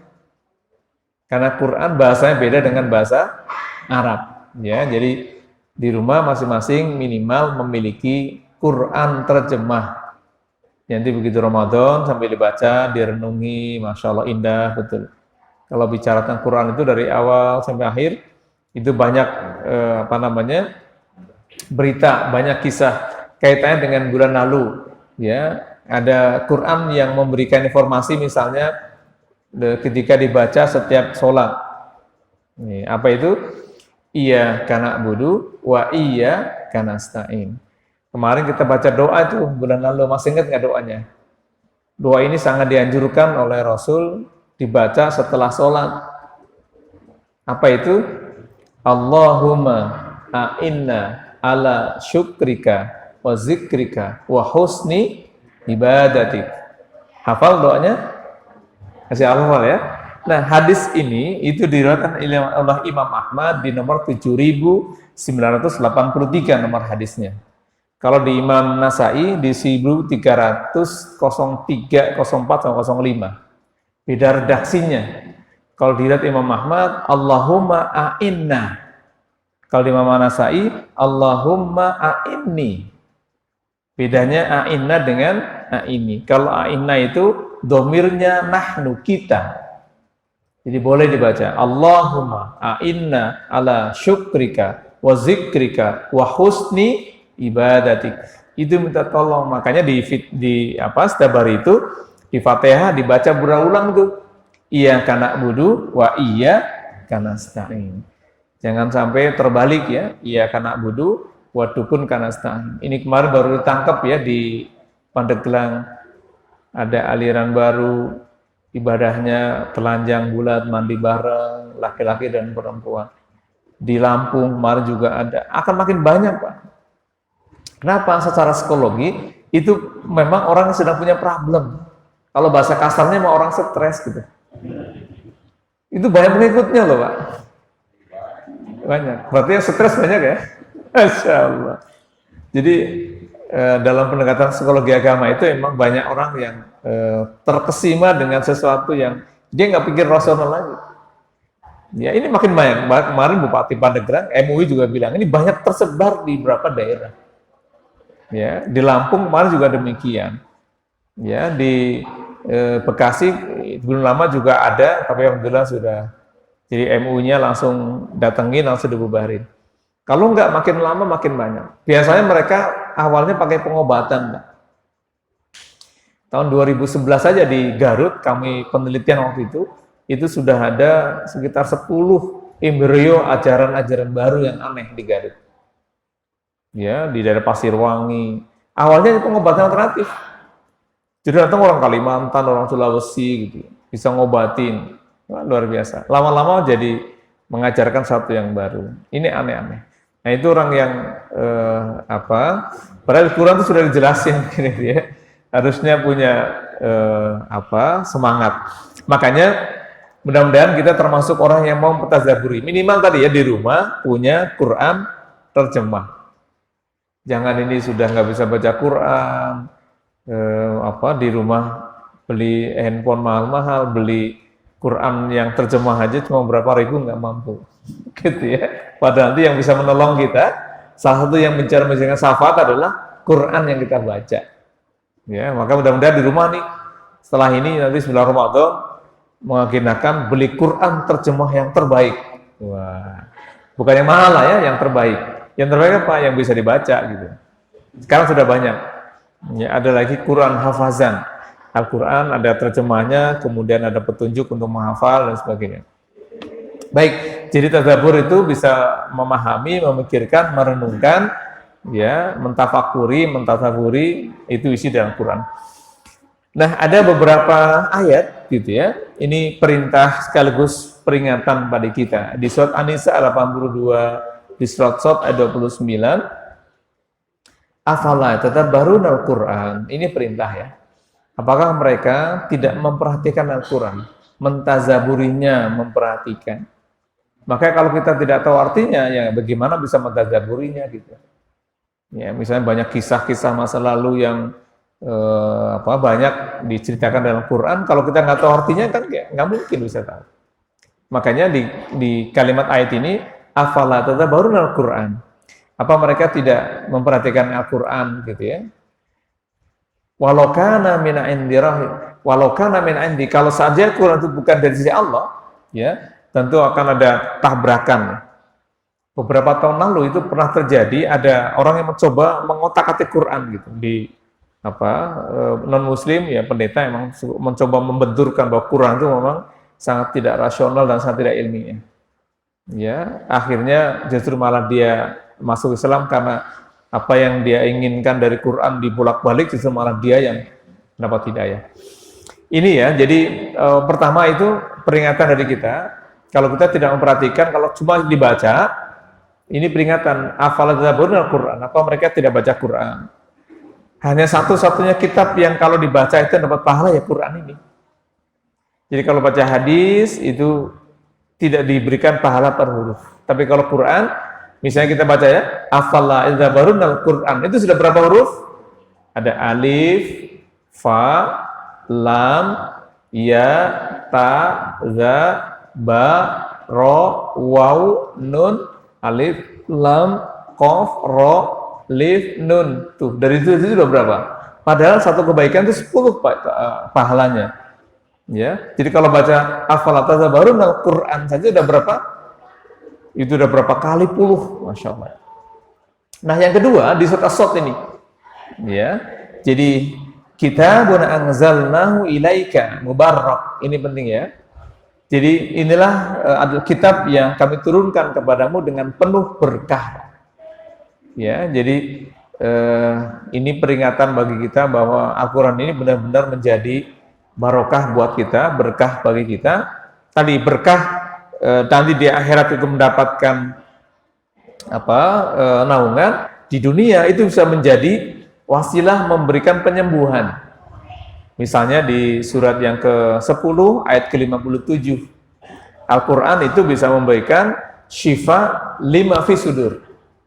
Ya, Al-Quran itu bisa memberikan pengobatan, bisa menjadi pencegahan penyakit-penyakit yang ada dalam dada. Ya, jadi Quran, ya Yohanes qad ja'atkum mau'idhatum mir rabbikum wa syifaa'u lima fi sudur wa hudan wa rahmah. Ada 4 ya fungsi Quran di surat 10 ayat ke-57. Kaitannya dengan surat ini, surat ayat yang ke-29.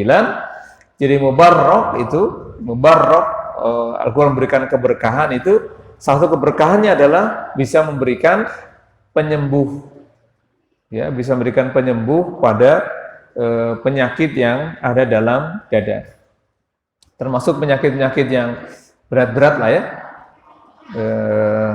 Saya pernah mencoba dan saya yakin itu pasti salah satunya dari cara Allah menyembuhkan saya dengan baca Quran. Jadi ketika tanda-tanda indikator COVID itu saya alami, gitu pernah ngalami Mas. Jadi rasanya hilang, ya nggak bisa rasa penciuman hilang sama sekali gitu, rasanya juga hilang, panas dan sebagainya. Saya yakin itu memang tanda-tanda COVID, tapi saya tidak memeriksa. Karena saya yakin, wah udah tandanya, setiap hari saya hanya baca Quran 3 hari, itu kalau sudah malam sudah capek, pakai handset itu, ditaruh di kuping, kedua kuping itu didengarkan. Karena ada riset di Amerika ternyata. Riset di Amerika itu, kenapa Quran bisa memberikan daya sembuh? Karena ternyata di gelendang telinga kita ini ada sel saraf yang bisa memberikan input gitu ya, masuk kepada saraf-saraf kepikiran, bahkan sampai kepada sel saraf bakteri kata mereka. Nah, itu subhanallah 3 hari saya sehat kembali gitu ya. Atau 3 hari sudah sehat, 3 hari sudah normal. Jadi kalau dulu masa kami juga di Wisma Atlet ada 200 mahasiswa kami yang sedang menghafal Quran itu di Wisma Atlet, kemudian 3 hari khatam, dipulangin 3 hari itu. Kata panitianya sudah negatif. Kami yakin bahwa Al-Quran itu berikan keberkahan.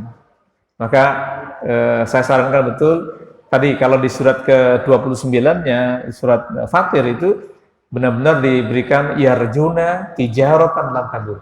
Tidak akan rugi tuh baca Quran. Pokoknya kalau tidak ingin rugi, kan tadi ternyata di Quran itu adalah mubarok. Quran itu adalah mubarok, memberikan keberkahan. Tapi yakin apa tidak gitu masalahnya. Kalau nggak yakin ya, ini saya sudah baca Quran kok kayaknya hidup saya nggak tenang-tenang gitu. Nah berarti perlu menyemangati lagi. Baik, jadi mengapa perlu tazabur? Ya, karena ternyata Quran itu di dalamnya adalah penuh dengan keberkahan. Selanjutnya di Quran surat Muhammad ayat 24. Ya, ini sampai-sampai disindir ya. Afala idza barunal Quran amma ala qulubin aqfaluha. Ini penting lah. Apakah mereka tidak memperhatikan Quran atau hati mereka terkunci? Jadi hati-hati kalau kita tidak bisa lagi mendengarkan Quran. Jadi kalau ada orang baca Quran itu kemudian kita kayak di film-film ya, panas kupingnya gitu. Atau tidak suka mendengar orang baca Quran, berhati-hati. Jangan-jangan hati kita terkunci. Kalau bahasa Qurannya akfaluha. Ya, jadi tertutupi gitu. Nauzubillah ya. Maka Imam Ibnu Qayyim rahimahullah berkata, memahami Al-Quran dan merenungkannya akan membuahkan iman. Jadi kalau tadi mengapa kita suruh baca Quran, yang ada terjemahnya lah ya. Kalau hanya baca Quran kan kita belum paham makna isinya. Ya, adapun jika Al-Quran cuma sekedar dibaca tanpa ada pemahaman dan perenungan kata beliau atau tazabur, itu bisa pula dilakukan oleh orang fajir. Ya, jadi kalau cuma baca Quran oleh orang kafir juga bisa tadi. Ya, orang Islam juga bisa. Tapi kalau direnungi, ini kata beliau di Zatul Ma'ad gitu, di jilid yang ke-1 Imam Al-Qayyim mengatakan bahwa kalau cuma baca Quran tidak ditadzaburi, itu sama saja dengan orang-orang yang tidak mengerti isinya. Nah, maka ada setidaknya 4 langkah yang perlu kita lakukan. Ya, 4 langkah untuk tazabur Al-Quran. Hadirin, yang pertama adalah membaca ayat Quran dengan baik dan benar. Ya, membaca Quran dengan baik dan benar. Ya, di sini alhamdulillah sudah ada Ustadz ya mengajari kita untuk tilawah Quran, walaupun tentu saja tidak mudah ngajarin bapak yang usianya sudah di atas 50. Mungkin bisa diulang-ulang sehari, ya besoknya hilang lagi gitu ya. Tapi semangat membaca Quran dengan baik dan benar, ya, dengan tartil. Ya, tadi ya kadang-kadang terbawa cengkoknya. Kalau suka langgam Jawa, terbawa ke langgam Jawa, gitu ya. Tapi insya Allah ya semangati. Jadi baca Quran dengan baik dan benar. Karena bisa jadi apa yang kita baca, kalau sampai salah mengucapkan, bisa maknanya bisa beda. Misalnya, Alhamdulillahirabbil alamin. Kalau baca alamin pakai hamyah, pakai alif, itu artinya adalah azab yang pedih. Tapi kalau alamin pakai ain, itu alam semesta. Jadi kalau alhamdulillahirabbil alamin pakai ain itu artinya alam semesta. Tapi kalau pakai ain, pakai alif dinaikin tidak sampai makhrajnya ke ain, maka artinya adalah azab yang pedih. Ini mengapa perlu dibaca baik dan benar, karena salah pengucapan lafaz itu dikhawatirkan salah maknanya dalam bahasa Arab ya. Dan ini perlu bimbingan dari para ustadz. Yang kedua, menghidupkan suasana hati. Jadi kalau baca Quran tadi ya wudu dulu biar semangat gitu ya. Suasana hati siap menerima biar terbuka. Ya, jadi kalau di rumah nih bapak yang sudah pensiun di rumah ya baca Qurannya dibuka, suasana hatinya lagi nyaman. Yang ketiga adalah mendengarkan dengan seksama. Jadi kalau kita lagi capek gitu ya, dengerin apa yang orang lain baca sambil disimak gitu. Ini penting karena kaitannya dengan tadi yang pertama membaca Al-Quran dengan baik dan benar. Dan yang keempat adalah memahami maksud dari ayat yang dibaca. Ini perlu bimbingan. Jadi ini minimal langkah ya, 4M langkah dalam mentadabur Quran. Yang pertama baca dengan baik dan benar, perlu komunitas memang. Ya, kalau perlu misalnya tazabur habis subuh itu baca Quran bareng-bareng, setelah dibaca ayatnya dan dibaca terjemahannya. Itu lebih indah. Nah, syukur-syukur dibahas itu misalnya dari Al-Baqarah pertama sampai 5 ayat saja pertama itu Masya Allah. Dzalikal kitabul la raiba fi. Di situ ada la raiba itu, fi-nya itu menjadi petunjuk ya, la raiba fi hudalil muttaqin, dia menjadi petunjuk. Apa makna petunjuk? Ini memang walaupun tidak menggunakan pendekatan tafsir, terjemahan juga cukup gitu ya, minimal memahami sama-sama makna dari apa yang kita baca. Ini penting karena kalau tidak dipahami tadi, kita tidak tahu isinya, kita hanya dapat pahalanya. Ya, jadi baca Quran itu berpahala karena Rasul memberikan memberikan kabar bahwa Quran yang dibaca itu per huruf kebaikannya ada 10. Jadi kalau dianalogikan pahala, satu huruf itu 10 kebaikan. Jadi kalau hari ini kita baca satu ayat saja, dikali berapa itu huruf yang ada dalam situ. Itu memberikan motivasi aja ya, bukan berarti ngumpulin pahala besar banyak-banyaknya. Ya Pak, hari ini baca Quran dihitung 10 kali, wah, pahala sudah banyak gitu ya. Bukan, itu levelnya anak-anak ya. Nanti biasa Ramadan gitu. Mengapa Ramadan begitu semangat baca Quran? Karena ada iming-iming. Pahalanya dilipat gandakan. Ya, semangatnya sholat juga semangat. Begitu Ramadan nggak ada, turun. Makanya mudah-mudahan dengan memahami ini, hari ini kita bahas, semangatnya baca Quran tidak hanya di Ramadan, apalagi Ramadan masa pandemi. Ya, di masjid mungkin masih dikurangi. Seperti ini paling ya, ada prokes, nggak boleh deket-deket, ya, masih dibatasi. Walaupun memang kita agak sedih betul ya. Jadi kalau Ramadan tahun lalu itu benar-benar dalam ketakutan yang sama. Ketakutan luar biasa. Sama-sama COVID, tapi kalau tahun ini kita lebih siap. Kenapa? Siapnya, kalau Bapak ditanya, kenapa kita takut pada corona? Takut apa? Sakit? Enggak. Apa yang takuti? Mati ternyata. Jadi yang kita takuti adalah mati. Maka hari ini kita sudah siap, insya Allah gitu, sudah siap. Pemerintah sudah ngasih warning, sudah ngasih imbauan, protokol kesehatan diikuti. Mungkin ada yang sudah divaksin, ya. Ada surat vaksin di sini? Belum ada ya? Ya. Ya, vaksin juga bukan menyembuhkan ya. Insya Allah itu hanya istilah itu kalau ahli kesehatan. Ya, mudah-mudahan semua upaya itu bisa menjadi motivasi kita sebenarnya, karena sampai hari ini itu belum ada obat yang bisa benar-benar menyembuhkan gitu ya. Insya Allah kita bisa bertahan di masa pandemi ini. Baik, jadi kesimpulannya hadirin, bahwa dalam rangka berinteraksi ya menuju kebenaran hati, interaksi kita dengan 3, yaitu membaca tadi mazhab Zaburi dan mengimplementasikan dalam kehidupan. Sholat kita, perintahnya tentang sholat, puasa, zakat, berbuat baik, termasuk berinfak, itu perintah dari Quran. Bagaimana memberi kepada sesama, bagaimana memberi kepada orang tua dan sebagainya. Itu sebuah ada dalam kehidupan di Al-Quran sudah dicantumkan. Maka mudah-mudahan kita bisa sama-sama belajar nanti ya, membaca Qurannya, diusahakan dengan baik dan benar, sesuai dengan tuntunan Allah dan Rasulnya, terutama di makharijul hurufnya. Ya, dan alhamdulillah di At-Taqwa sudah ada Ustadz ya, yang bisa memberikan bimbingan. Semoga ini semangat nih Bapak yang belajar, ya, jangan angat-angat aja gitu. Lagi semangat baca belajar, besoknya malu gitu ya. Jadi insya Allah tidak perlu malu untuk baca Quran. Ya, banyak orang yang baru kenal alif-alifan itu setelah tua. Nggak tahu di sini. Ya, di sini jangan-jangan tidak. Oh, nggak ada ya? Di sini nggak ada lah ya. Nggak ada 1, 2. Masya Allah. Maklum Pak, dulu kita kerja ya. Kita kerja. Waktu kecil orang tua kita karena belum terlalu ngeh dengan Quran, maka nggak terlalu dipedulikan. Nah gitu, Masya Allah. Gitu ya, semangat lah yang penting gitu ya. Ini kan sudah senior semua nih. Rata-rata sudah senior ya. Anak muda semua kok ini. Ya, anak muda dulu.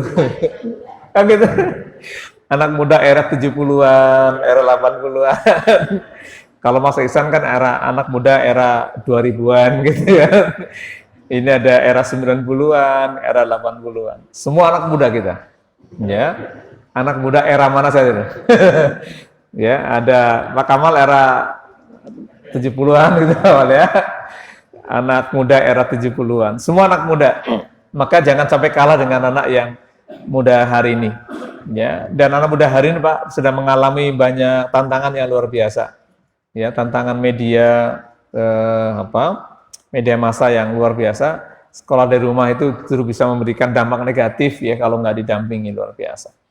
Ya, intinya mengapa perlu interaksi dengan Quran? Karena ada 4 minimal mengapa kita perlu interaksi dengan Quran. 1, Quran memberikan pelajaran dalam Quran.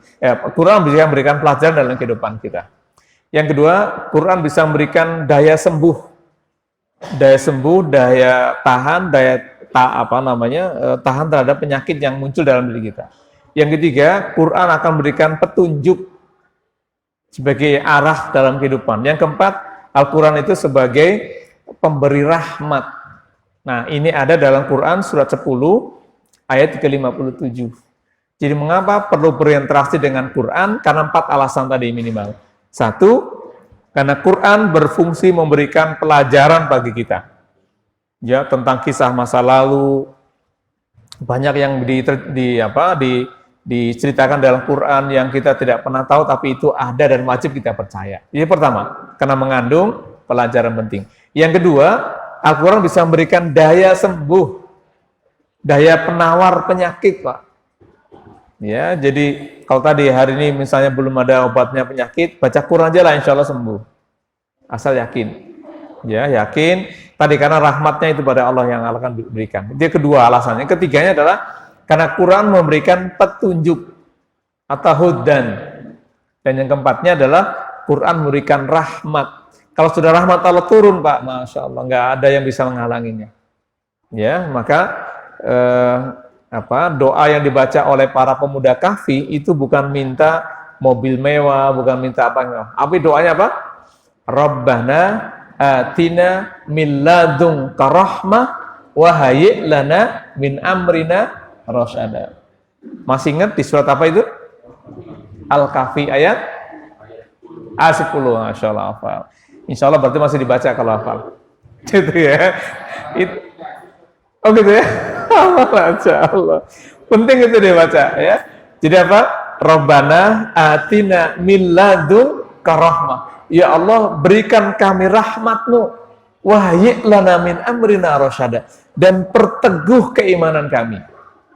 Ya, jadi tadi Quran berikan kenapa kita perlu berinteraksi, minimal ada 4. Sebagai mau'izah, syifa lima fi sudur, hudan warahmah. Ya, jadi 4 alasan itu mengapa kita perlu berinteraksi dengan Quran dan perlu dibaca, ditadaburi, direnungi dan sebagainya, karena minimal memiliki 4 alasan utama. Tadi ya, surat Yunus, surat ke-10 ayat ke-57. Ya, tadi 4 ya alasannya. Sebagai mau'izah, kemudian sebagai syifa lima fi sudur, sebagai hudan dan sebagai rahmah. Nah, ini penting karena jangan sampai orang Islam nggak tahu isi Qur'annya gitu. Malu ya. Insya Allah mulai hari ini yang belum punya Quran, besok anggarin uang belanja istrinya, jangan lupa beliin Quran gitu ya, yang terjemah. Beli Quran ya? Beli aja, nah, itu masalahnya. Udah beli cuma diliatin doang. Dilihat tuh, saya beli Quran tahun lalu masih utuh, Masya Allah. Saking sayangnya. Masih dibungkus plastik, Pak. Masya Allah ya. Tidak ya, harusnya dibuka lah ya, Qurannya dibuka, dibaca. Tadi jangan sampai kita menjadi orang yang rugi. Tadi sindiran Quran sangat indah, Pak. Jadi sindirannya, zolamu li nafsi muktasid faminhum sabiqun bi khairat. Jadi kalau zolamu nafsi berarti dia orang Islam tapi nggak pernah tahu isi Qurannya kayak apa. Ya, maka tadi diibaratkan Rasul itu seperti buah korma, rasanya manis tapi nggak ada baunya, gitu ya. Itu kalau orang Islam ya.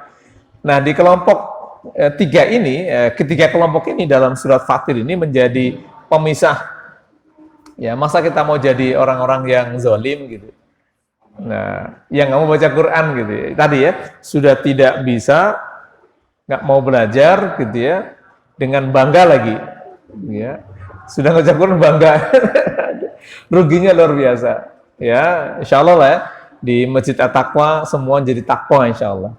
Ya, ini kan doa ya, para pendiri ini doa, namanya dikasih doa, menjadi orang yang bertakwa, masuk sini jadi takwa semua.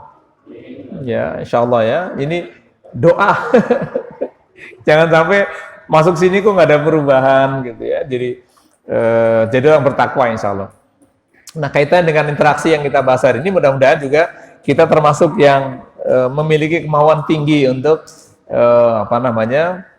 berinteraksi dengan Quran, dengan membacanya, mentadabburnya, dan mencoba mengimplementasikan dalam kehidupan kita. Baik hadirin rahimakumullah, inilah yang bisa kita bahas pada hari ini. Kesimpulannya bahwa Quran itu ada 3 kategori kelompok orang yang menerima Quran dalam kehidupannya. Yaitu yang kategori pertama, zalimul nafsi, orang cenderung menzalimi diri sendiri, tidak mau membaca Quran, tidak mau belajar, bahkan tidak mau tahu isi Al-Quran. Dan yang kedua, muktasid, ini kadang-kadang semangat, kadang-kadang tidak, karena pertengahan ya. Kadang pertengahan, jadi kadang rajin semangat, rajin ibadah, kadang-kadang tidak. Ini kayaknya level-level kita nih kadang-kadang ya. Jadi semangat itu luar biasa, tapi kalau lagi malas juga luar biasa malesnya. Gitu ya. Nah, yang ketiganya adalah wa minhum sabiqun bi khairat. Ini yang paling bagus. Selalu mengedepankan kebaikan. Jadi kalau tiada hari tanpa baca Quran, ya, maka saya menyarankan pada diri saya sendiri dan bahwa kita semuanya, mari wajibkan diri kita masing-masing untuk selalu baca Quran. Ya, karena tadi ya, kalau tidak baca Quran sangat rugi pokoknya. Ya, makanya walaupun masih terbata-bata di rumah nggak apa-apa. Ya, dibaca di rumah dikeras, mungkin cucunya protes. Kayak bukan begitu. Nggak apa-apa ya. Jadi biar cucunya juga ngeliatin kakeknya walaupun sudah tua, terbata-bata, tapi masih mau baca Quran. Ya, jangan dilihat cucunya mutung, nggak mau lagi belajar. Malu gitu kan? Enggak. Jadi ternyata yang kita baca, ya kenapa perlu dibaca keras? Karena secara psikologi, Pak. Bacaan itu tadi, apa yang kita ucapkan, lisan kita, kemudian kupingnya ikut dengerin tadi ya, ada sel memori yang luar biasa. Makanya perlunya baca Quran dikerasin. Ya, kalau di sini boleh misalnya habis maghrib sampai nunggu isya baca Quran gitu ya.